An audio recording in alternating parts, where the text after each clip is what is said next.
right. Just as a reminder for those of you on Zoom, at the very bottom, there's a participant box. If you open that, if you click on that, what will happen is it'll open up a little box, it'll look like this, and you'll have an option that if Ruth asks you a question, that you can go click on yes, no, or if you have a question, you can raise your hand. We'll be able to answer questions that way. There's also a chat box. We ask that you put your questions in the chat box or on the comment box on Facebook so that we can get questions asked, and then we'll remember to make sure we get to them. Please make sure that you're typing the message down here at the very bottom where it says to everybody, and for those on Facebook, just put it into the comment box. That would be great. At the very top of your Zoom screen, when we're on mode like this, you can have a couple different view options. And when you click on speaker view, you'll see you have two options, speaker view and gallery view. And those are the two at the very bottom. So when you're in speaker view, you'll get to see the full speaker at the very lower left-hand corner. And if you're in gallery view, you will see everybody else who happens to be on the picture. Please note that this event is being recorded and is currently live on Facebook. The recording will be on Facebook and YouTube for others to view in the future. By participating in this event, and if you post a comment in the chat box or have your microphone or camera on, you give consent for your comments, name, and picture to appear. Well, good afternoon, everybody. My name is Jeff Morris. I founded Career DFW back in 2008 to help the unemployed in the DFW area. In 2012, I started Career USA to help people outside the DFW area. I facilitate and lead the North Dallas Plano Career Focus Group, and I've been doing that since 2007. And I'm also a member of the practice interview team since 2016, conducting interviews for candidates. On LinkedIn Tuesdays, we have 3 different speakers who rotate through: Locke Alderson, Terry Sullivan, and this week, Ruth Lipsky. And we're really lucky to have 3 very experienced speakers who can really tell you a lot about LinkedIn. So this week, Ruth Lipsky is our speaker. She's going to talk about special features for job seekers. I'll let Ruth introduce herself, and Ruth, you can take over the screen and tell us all about yourself. All right. My name is Ruth Lipsky. I am a career coach, and I have been working with LinkedIn for several years now and have enjoyed the types of activity that it allows you to do. It is beyond simply providing the online resume.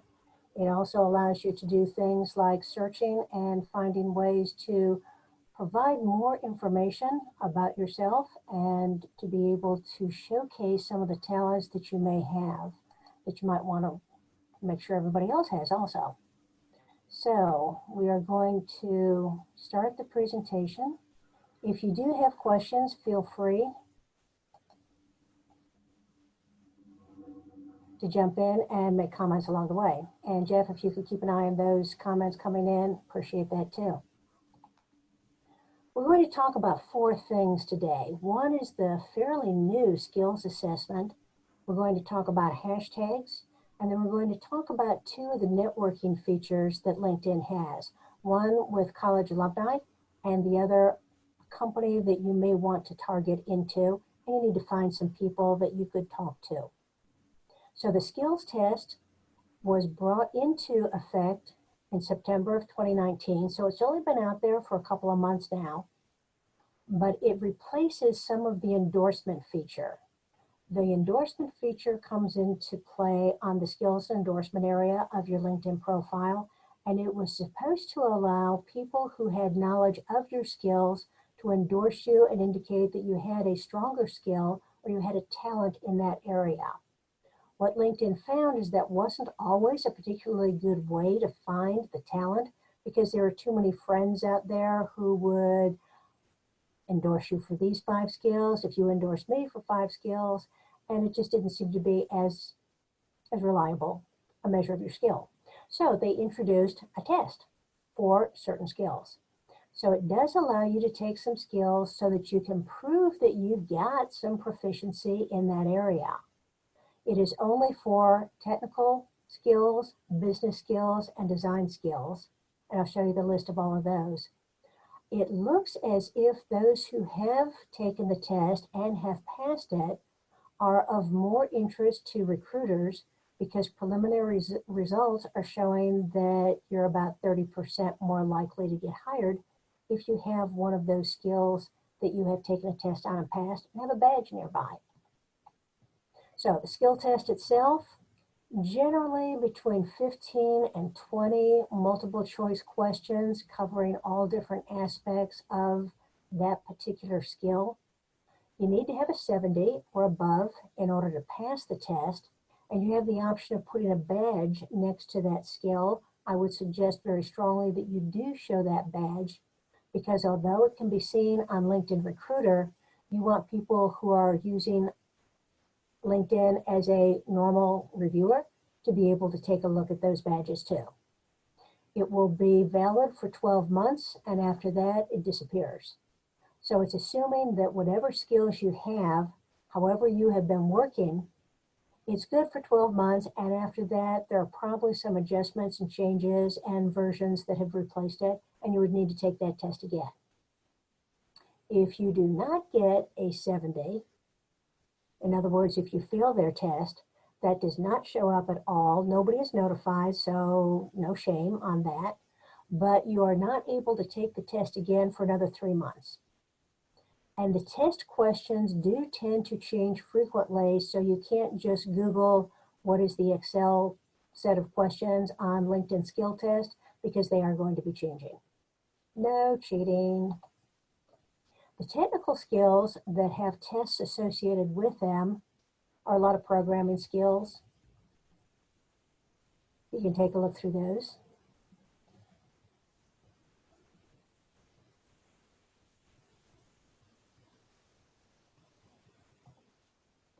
The business skills are generally out of the Microsoft suite, but it also includes Adobe Acrobat and QuickBooks.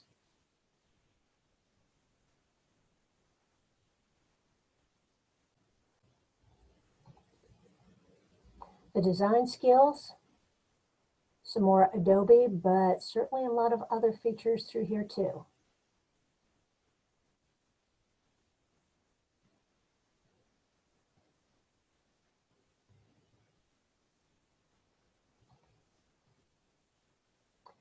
Hashtags are another feature of LinkedIn that are fairly new. They were introduced in 2018. They always had this type of feature, but they called it a community, and it was not particularly well used. So they changed it to a hashtag so that it matches a little bit more closely to what other social media is using it. And it's the same type of thing. It is going to be an interest. It is not necessarily a professional group. It merely indicates that you like this topic and are following documentation, comments, postings on it. When you use a hashtag, it indicates something about yourself, and it should always be work appropriate. And in order to search for them on any tab except for the Jobs tab, there's going to be a search bar at the top of it. Type in a hashtag and then a word that you're interested in. So hashtag leadership will show up with a couple different types of hashtag leadership topics. You pick the ones that you like and you follow those. When you're posting information on your home page, LinkedIn will offer you some hashtag suggestions based on the content that you're typing, but you can also put in hashtags that might not appear because you think it's more appropriate for that. Generally, you're going to want a couple of hashtags for each one of the posts that you have, because that's going to indicate to other people outside of your set of network information that you want to share with them.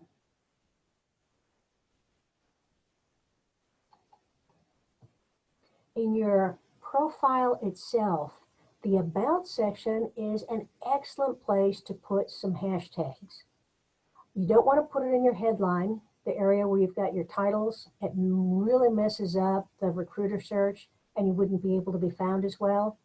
But put them in the About section at the end of a paragraph so that it summarizes what topic you're talking about. One of the more popular hashtags these days is hashtag ONO, which means open to new opportunities. Put that at the bottom of your About section because that's probably the least important piece of information that a recruiter wants to know about you. They do want to know that you're open to new opportunities, but of more interest to them are going to be your skills, your experience, and what value you can bring to their company.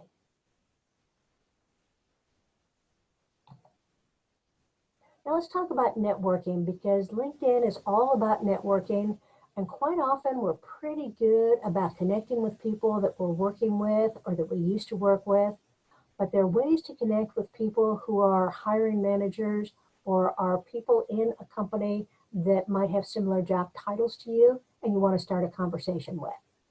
So let's start with the college connections. At the top of each of the tabs, except for the job tab, you've got a search bar. And in that search bar, you're going to type in the university or the college. In this case, we're going with the University of Florida of Virginia. And here it comes up to their LinkedIn page. It's different from the company page that would be out there in general. But on LinkedIn, companies and universities have separate pages. So here we go. Here's the alumni, and that's, if you click on alumni, it's going to take you to the 158,040 people who have graduated from the University of Virginia in the last 120 years. You can use these years to narrow it down a bit if you want. For the most part, you're going to keep it open. But it does tell you where each one of those people live. So if you're trying to connect with people in an area that you live, or that your company exists, especially the HR department, you're going to want to start narrowing it down a little bit here.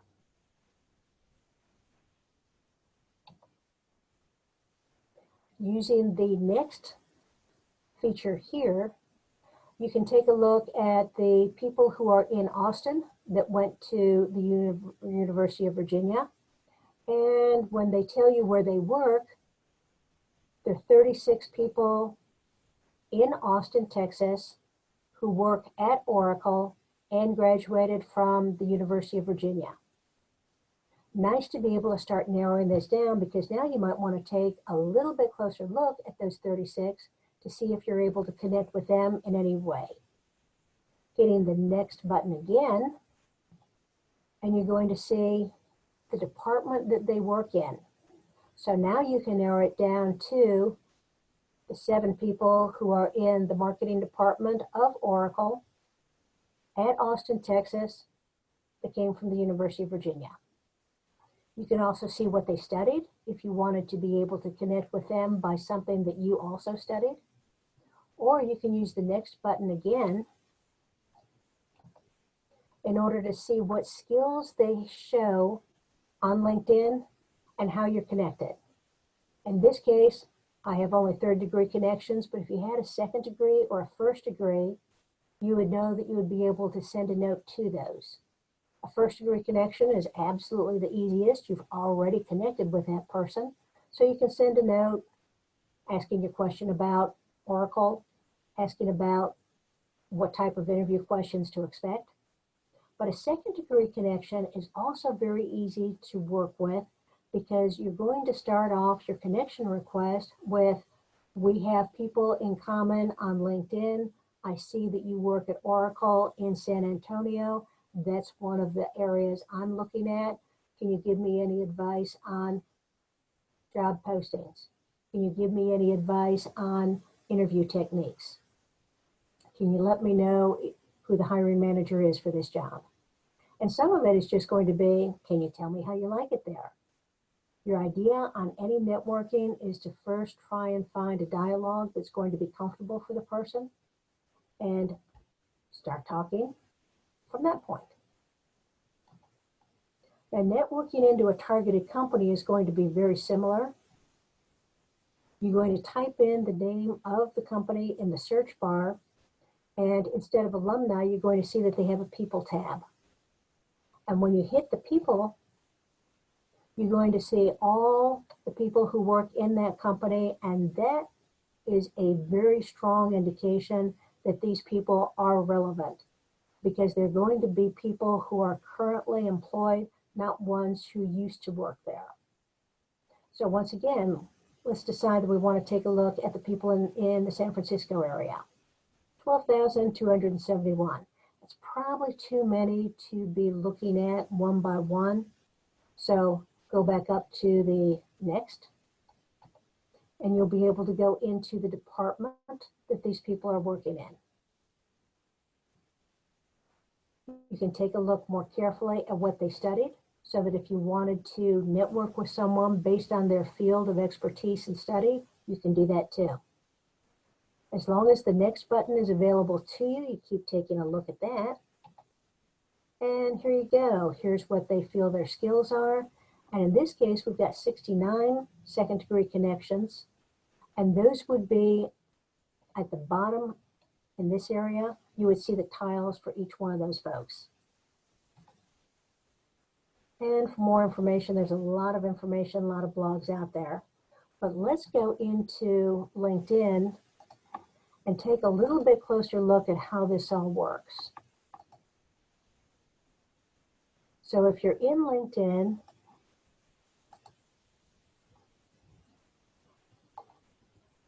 the first thing we talked about was the skills.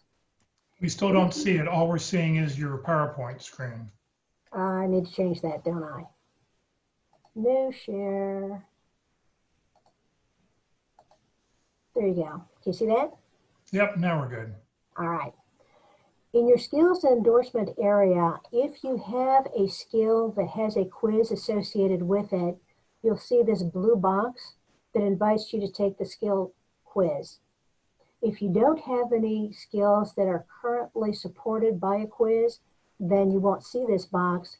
But when you click on it, it will give you some information about how you get your badge and all the different quiz subjects that you can be looking at. So if you don't see a take a skill test, it's probably because you don't have anything in your skills area that have a support for that yet.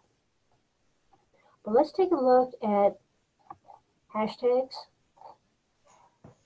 Never in the headline area, but definitely in the section in the about area. And these days, having an introductory statement that deals with either business continuity, disaster recovery, crisis management is going to be a plus, because as companies are beginning to open up, they want people who are comfortable in uncertain environments. And it's an indication immediately that you're willing to work in an area that is almost a startup, almost a disaster, but not quite. Being able to put in appropriate hash marks, I put in hashtag coronavirus and hashtag work from home. At the end of the paragraphs that you have in your about section, you can also put in the hashtags that are appropriate for that subject that you were talking about. So hashtag career development. Being able to search for hashtags up on the top here, if you have hashtag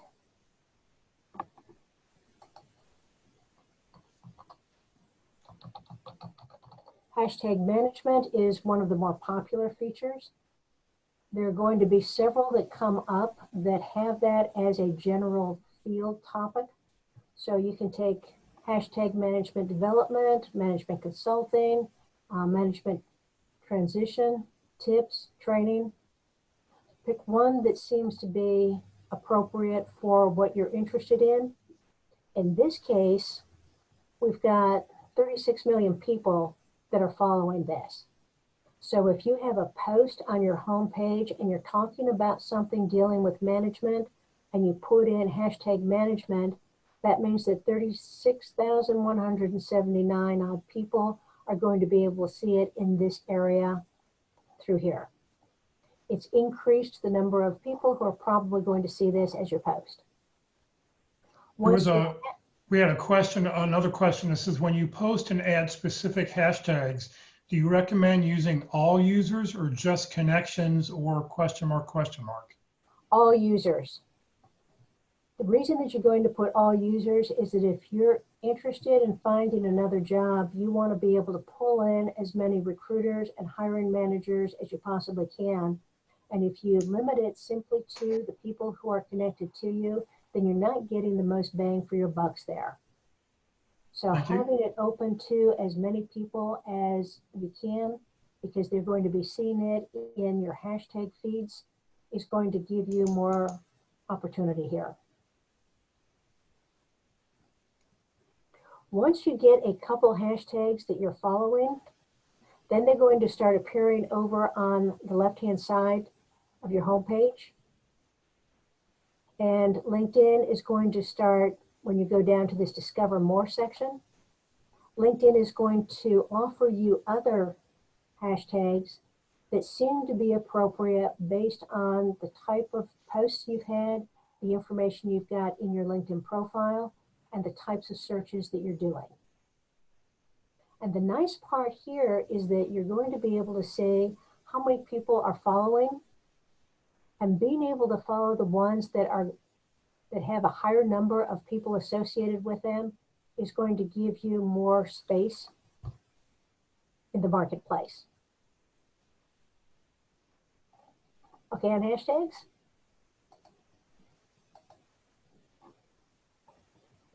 Then let's take a look at connections. Give me the name of a university that you're interested in.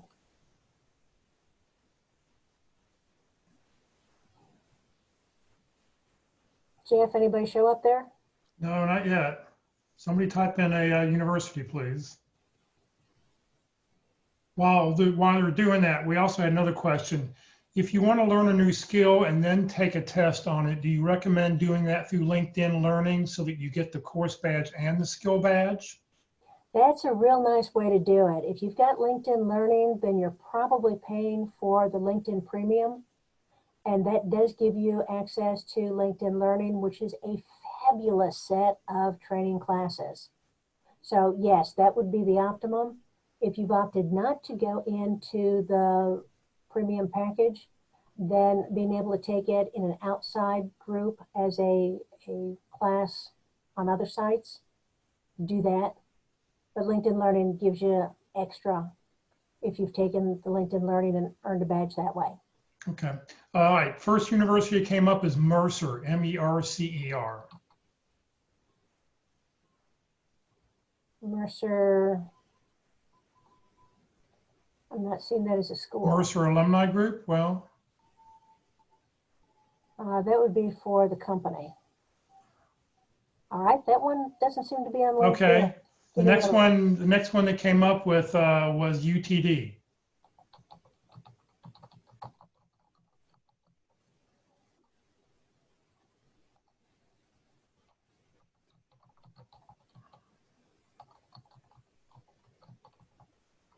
UTD, find the school.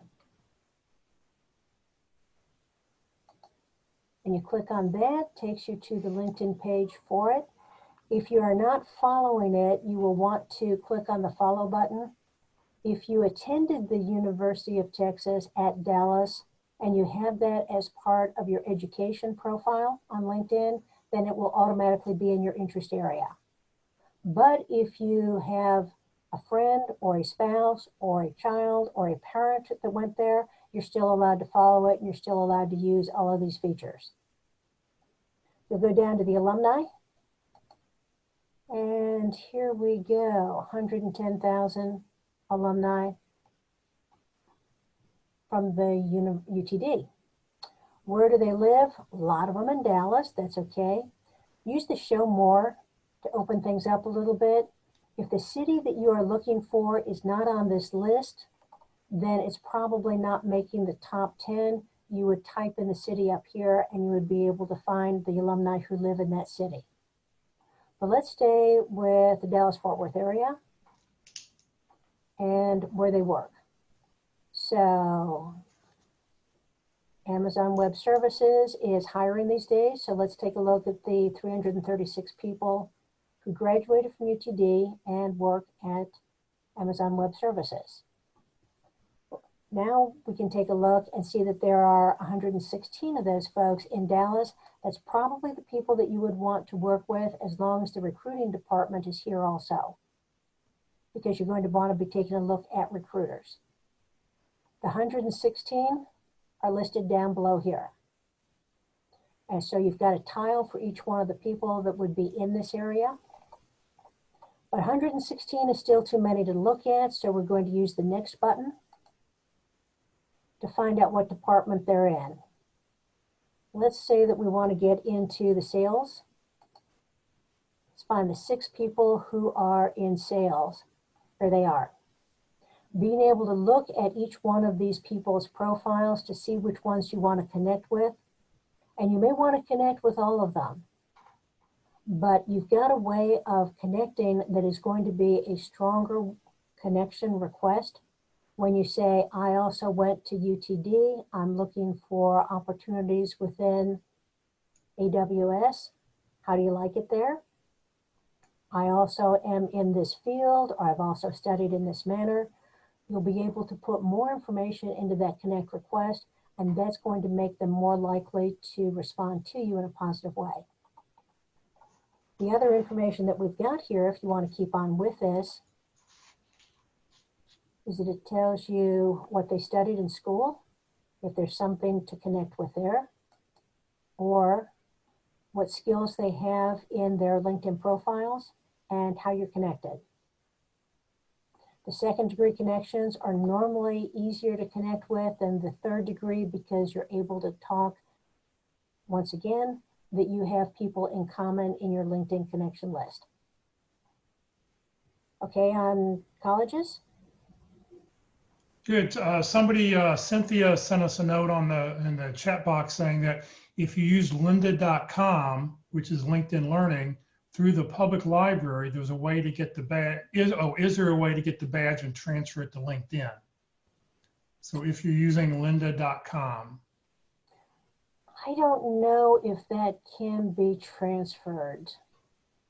Okay, but that's a great way if you don't have the premium version of LinkedIn to have LinkedIn Learning. Check your public library, just like you can do Reference USA. There's a lot of online services that they have that you can do just with a library card. And if lynda.com is one of them, it's a great way to learn a lot of skills and take a lot of classes. That it is. Okay, ready to go on to finding companies?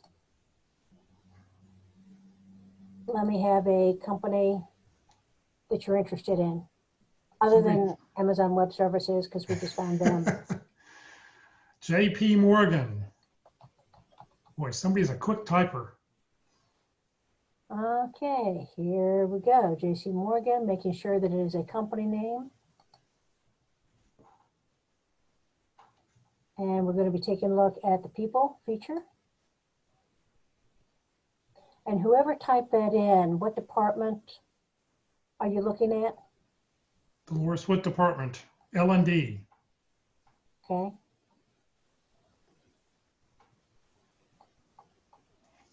I don't see Dallas on that list, so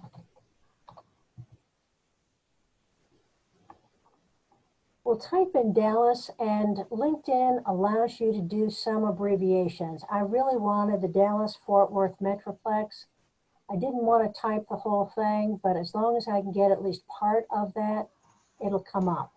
So for JP Morgan, we've got 1,189 people in the DFW area.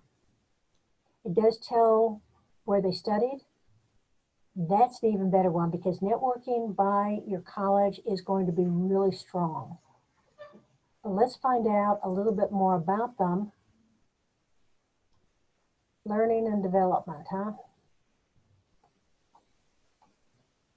That might be, would that be under human resources or is it in operations? Any thoughts? Maybe HR. Yeah, probably HR. All right, we'll go down and take a look. Talent development, learning and development. Yay, we got that one. All right, so we know that we've got 16 people in the Dallas-Fort Worth area.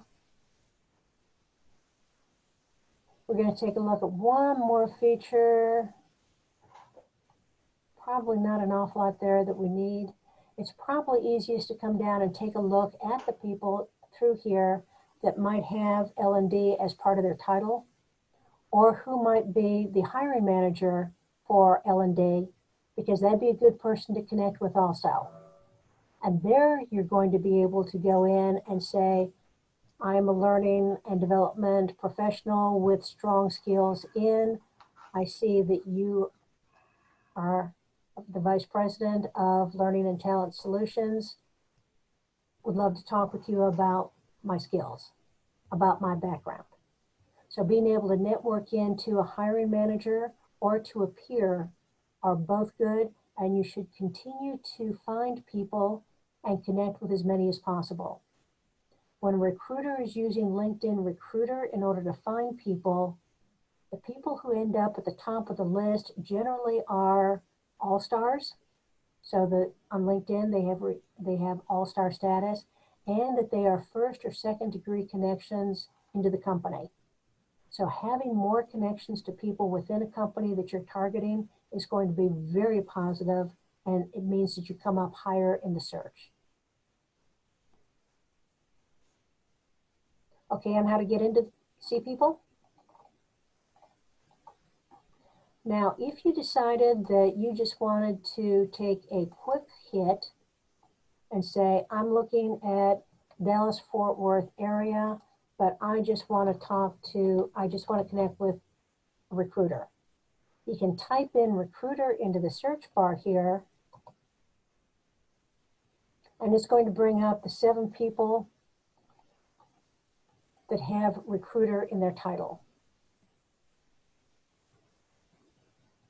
And it's nice to be able to connect with recruiters because they collect people. Their whole job is finding the right person for the job.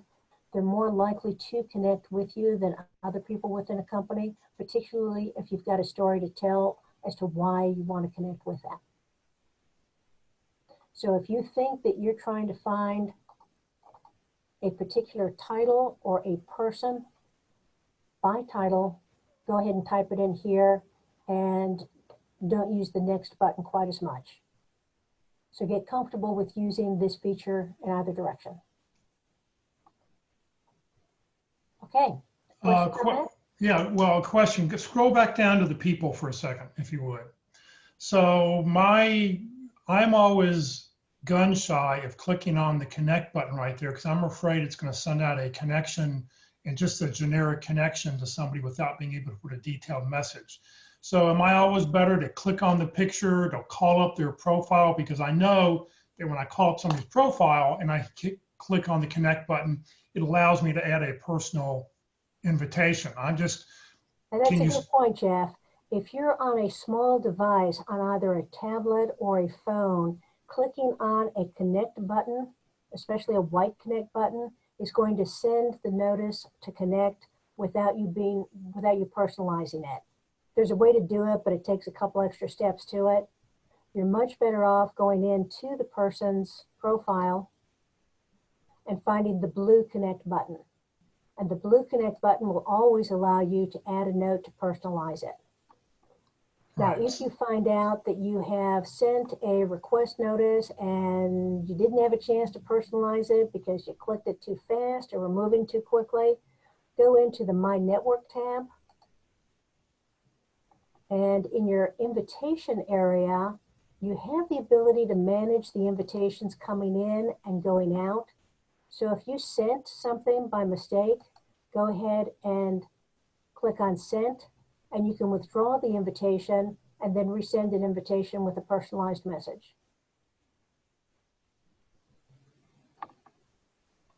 I just make it a habit. I mean, I just personally, I always make it a habit that I always look at somebody's full profile if I want to connect with them, because that way I know that I can always send a connect, I don't care if it's a white box or a blue box or a blue text, whatever. Always look at their full profile, because that way I know I can always send a connection message. And you want to send that message because a lot of people will not connect if you don't say how we met or why do we want to connect.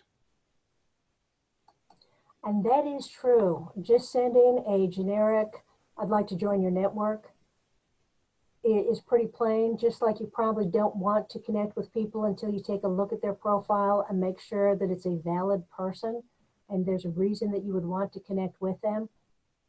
Same way, something that has a little bit more of a story as to why you want to connect is going to be easier to say, yes, I think this is a good person in my network. Put it this way, you always want to send a personal note. Always, always, always. There's no reason not to do that. Take the extra time to make that, to reach out to that person. Exactly. Any questions on skills, tests, hashtags, or networking through companies or colleges? Somebody said, this is so cool. It's like putting together a puzzle, digging down and finding those people. There's a lot to it, and a lot of people don't realize that there are ways in which to find people within a company to connect to. Right. And that alumni thing, connecting with an alumni, I can just speak from a story from my North Dallas group on a Friday morning. Somebody said he'd applied for this job, and the recruiter and him happened to go to the same university. Now, he went to some small university in South Carolina, but he said, and they were like 30 years apart in, the time they were there. But the fact that the recruiter saw that this person was an alumni of the school, he called that person just to, talk with them and as a fellow alumni. So, that's very powerful. It certainly is. Any questions from anybody?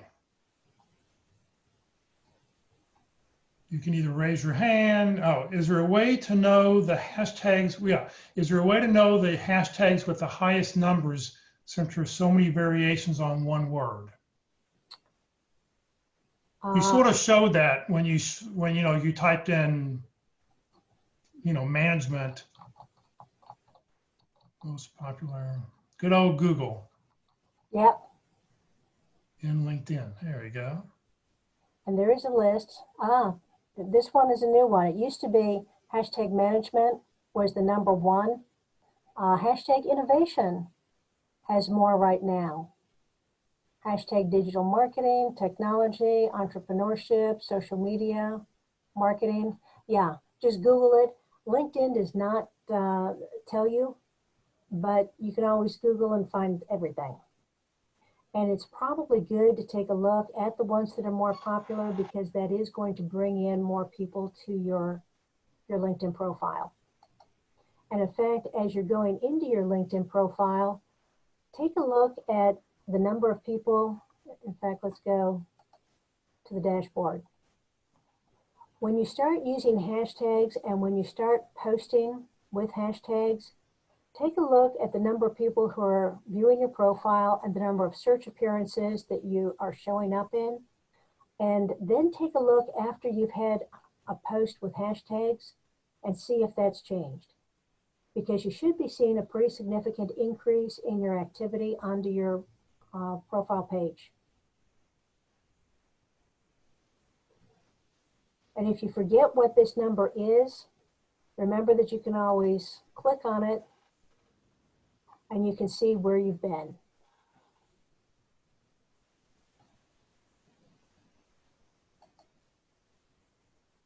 The other thing to look at carefully on your dashboard, let me go back there, on who's viewed your profile. Make sure that you're watching out for how many interesting views you have, because that means that the person who looked at your profile is either a director level or above for that company, or is in one of the companies that you have in your interest area. An interesting view is normally a good indication that you're getting the interest and the activity from a higher level of management. Good thing to know. One very important tip, I can't believe you haven't mentioned it. To me, it's my number one pet peeve, is contact information. You have got to put your contact information on LinkedIn. All the time, I see people put the hashtag ONO, they're looking for new opportunities, but there's no way to contact them. It's not in there. There's no phone number, no email address. It's not in their about section. So there you see at the bottom on Ruth's thing, she has her email account where you can always contact her there. If you're afraid to put your phone number down, you can always get a Google Voice number. But, you know, make it easy for people to do it. Ruth, will you call up mine for just a second? Well, let me show you one thing. A lot of people say the contact information is up here. So I've got my phone number and how to get to me, but only a first degree connection can open this up. If a recruiter is looking at your profile, then then they can't open this up and see your contact information. You've got to put it in your About section. So Jeff,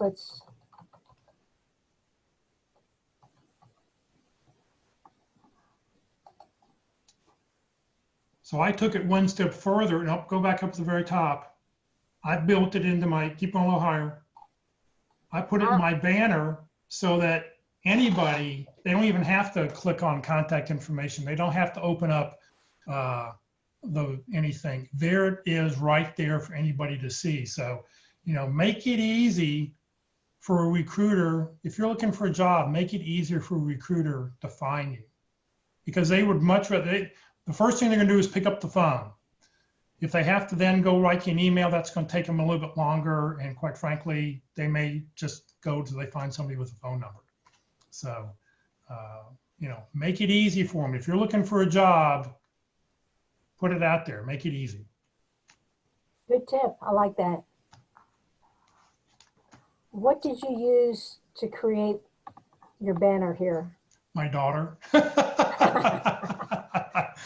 She's in graphic design, so I had her build it. But, you know, I think one of the things you can do is, like, if you had PowerPoint, you can build it in PowerPoint and then use the snippet tool to cut and paste.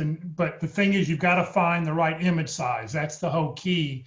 So it may take you a few times to try to figure it out if you're using the snippet tool to do something really long. But you know, if you've got Paint, if you know how to use Paint, or if you've got some kind of, if you've got a, you know, any kind of art program, find out what the size is that you need. Know that your face is going to cover over the lower left-hand corner, and then you can fill in the rest. So that's actually 2 different pictures, and then she typed in the phone number, the email and phone number. Well, somebody typed in here, you can go to canva.com to build your LinkedIn background. It's free. So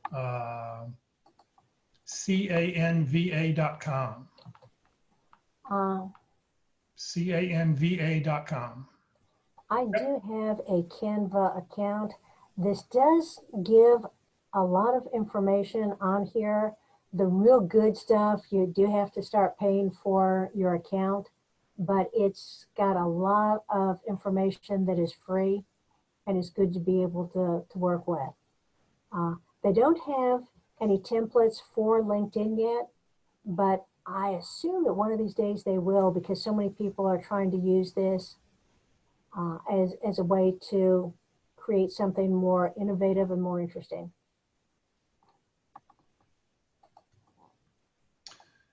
Anybody else have any other questions? Questions?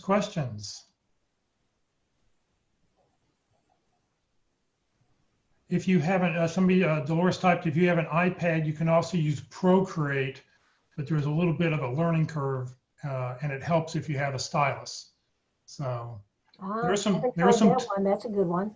Yeah, there's some tools out there, you know, to make something. That word cloud I have there in the middle, that's actually from, I think, wordcloud.com. They have great word generators. I mean, you can do all sorts of things. So, if you go to Google Images and type in LinkedIn background, you can find a lot of rectangular pictures, and it also gives you the ability to filter it down into something that is more interesting to you. Right. And this goes on forever. So this can be the basis of some of the things that you're going to use as the background, and then you can add features to it like your phone number and your email. Yeah, great tips. All right. Okay, somebody raised their hand. Who is that? Danielle, go ahead. Oh, we unmute you, and then there you go. Go ahead, Danielle, ask your question. You unmuted, but we don't hear you.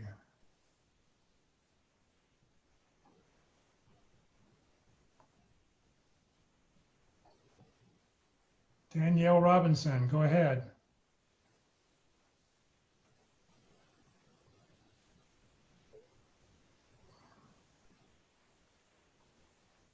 Okay, well, maybe her mic is not working. All right, Ruth, you got anything else for us? I think that'll do it. Thank you so much for your time. All right, let me go back and share a couple things here with you real quick. So Ruth, thank you very, very much, and we'll see you again in a few weeks. Just as a reminder, this afternoon at 3 o'clock, coming up in an hour and 12 minutes, I'm going to be doing a presentation on networking and relationship building. This is the Frisco Career Transition Workshop that normally meets on a Friday. Instead of meeting on all day Friday, since we can't be in person, we're doing weekly sessions, all the different tabs that we normally do. So every Tuesday at 3 o'clock, we're presenting a different topic. This week, networking and relationship building. So you can sign up and join us either on Facebook and or Zoom if there's still place on the Zoom accounts. Tomorrow, interviewing Wednesdays at 1 o'clock, session 7 of 13, demonstrating enthusiasm before, during, and after the interview. Effective words and phrases to use when interviewing. So what you need to do, Mark and Walt have put together a great series of presentations, and so tomorrow's session number 7. Just as a reminder, every Tuesday LinkedIn, interviewing on Wednesdays, we do resumes on Thursdays at 1 o'clock, and every Friday the North Dallas Plano Career Focus Group meets. This Friday, our speaker is going to be talking about if you want to be a consultant. So if you're thinking about consulting, please join us Friday. Everything is on Zoom or Facebook Live. You can check the careerdfw.org calendar for more information. These sessions are being recorded and will be on the Career DFW Facebook page and the Career USA YouTube page. Please check, follow, and subscribe to both. In fact, let me show you what they look like. Here is the Facebook page on Career DFW.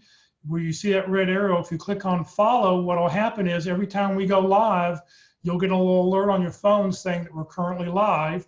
And if you want to see past videos, just click where that blue arrow is and it'll say videos, and you'll be able to see all the past shows, everything we've been recording for the last almost month and a half now. This is the YouTube page. Please subscribe to that if you can, if you haven't subscribed to it. And you'll see where that red arrow is underneath. So right now I've clicked on playlist. So just be aware, if you're on the home screen, you're going to see a lot of different videos, but if you click on playlist, you'll see I've broken it down for resumes, interviewing, LinkedIn, and if you underneath it, you click on view full playlist, you'll see all the sessions listed in chronological order that you can go back and watch any of the past events. Please remember, Career DFW is a 501c3 nonprofit organization. We have no full or part-time employees. All of our speakers volunteer their time, and we really, really appreciate it. And we survive on donations. Please consider making a donation when you get your next job. And if your company offers matching donations, please check and look for the Career DFW name and let your donation double in value. If you don't see our name on your list, please contact me, let me know so I can get us signed up so that we can increase and do everything, so we can make your money go twice as far. So Ruth, once again, thank you very, very much. Everybody have a great Friday. A great rest of the day on Tuesday. Hopefully you'll join us in an hour and 10 minutes and watch the networking presentation.